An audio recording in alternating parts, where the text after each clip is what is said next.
Hey survivors, Reach here, welcome back to a new video. Today we're going to be diving into the question a lot of us have been thinking lately: what would actually make 7 Days to Die a better game? I've got some big ideas that could take this already amazing zombie survival experience to the next level. Yes, I know, it's a lot easier to say how we can change things, but not always necessarily being able to do it, so just keep that in mind. If you are new to the channel, like and subscribe. We talk about 7 Days to Die, we play 7 Days to Die. We love 7 Days to Die, and if you do too, like and subscribe. Always helps. Let's get into it. So you've got the best gear, an impenetrable horde night base, and you're sitting out stacks of loot. Now what? That's the issue of 7 Days to Die. There is no true end game. Imagine if there were world bosses, massive end of the world hordes, or even a storyline where you had to escape the apocalypse or cure the infection. Something to fight for other than just surviving. Like, something Project Zomboid does really well in this category is over time the world changes. The roads get cracks in them, the buildings decay, everything shows that it's getting old and how the world is moving on even with or without you. That is a very nice thing that they could try and implement in the game, how things will overgrow, roads will crack, just things like that. Make the world a little bit more alive, make it feel like it's got something going on in it, rather than just sitting at your base and nothing changes. If you plant a tree that's there, it's gonna grow and it's gonna stay like that, and nothing is gonna ever change. It's the same thing with world bosses. You know how cool it would be if you are day 100 in and you go exploring the wasteland and you pick up a little note on the floor that talks about a suspicious zombie that has been recently seen, and no one really knows what it's about, but it's a scary zombie and it's got a whole bunch of new features. Something like that only happens at day 100, but it's just out of the blue, you know, it just comes and you're like, wow, okay.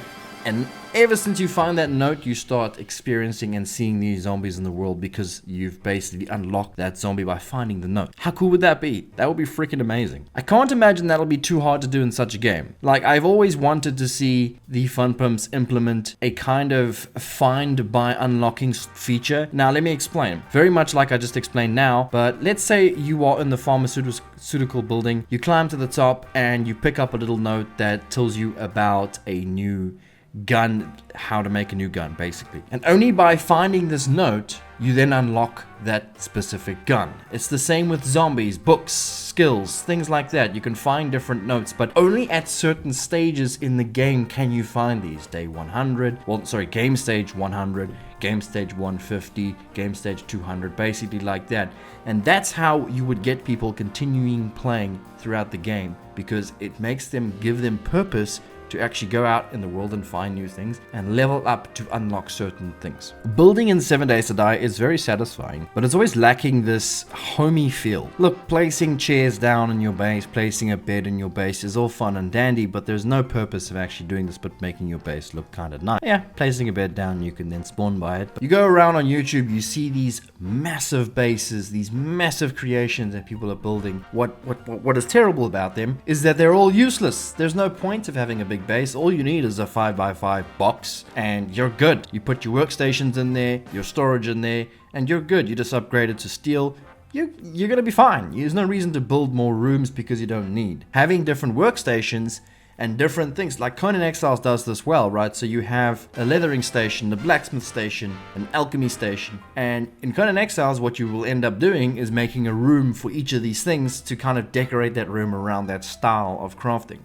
Alchemy, you know, a bunch of potions on the shelves and stuff like that. Would also be nice to be able to sit and interact with the stuff in your base, like a piano for instance. You can then tap the piano keys, not to sequence, just like hit it. Sitting on a chair, sitting on a toilet for instance, just general things like that, even flushing the toilet. All small things like that add up.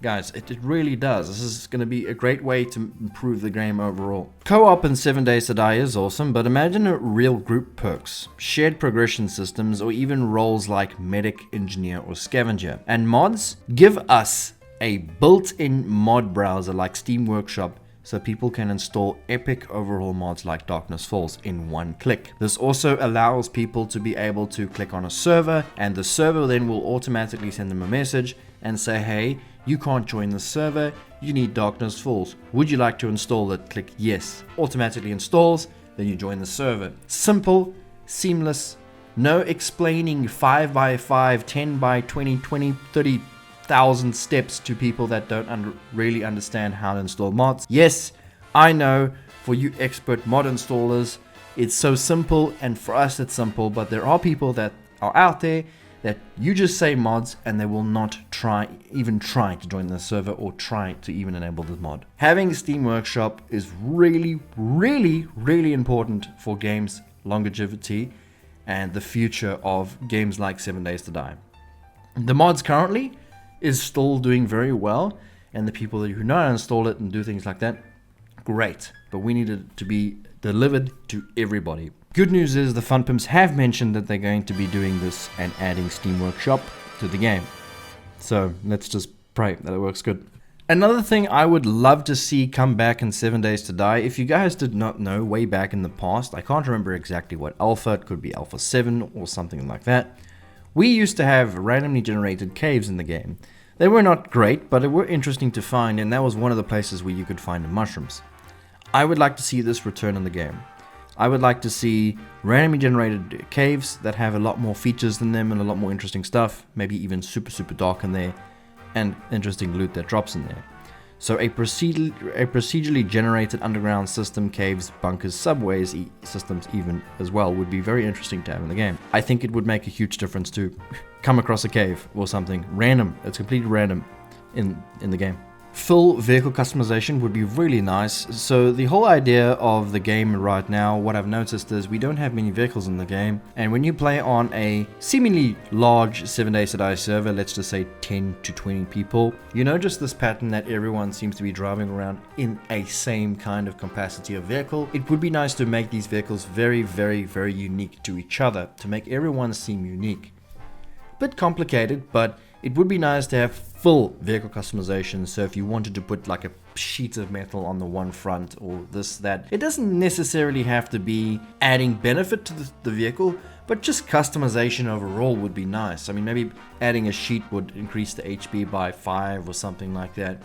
But it would be nice if you could like kind of add that metal of sheet where you like on the vehicle and paint that sheet where you like on the vehicle. It would be nice to have stuff like that. Minecraft. Yes, I brought up Minecraft. People often refer to 7 Days to Die being the adult version of Minecraft. If we really want to go that way, well then we have to start focusing on what made Minecraft really good. And that was, well, mining. Minecraft, it's in the name. Underground. The Funpimps need to focus more about what's under the ground. Because one of the best features in the game is mining and digging. It's a sandbox game. You want to go down, you want to explore the depths, and you want to find some good stuff. Now, what do I mean by that?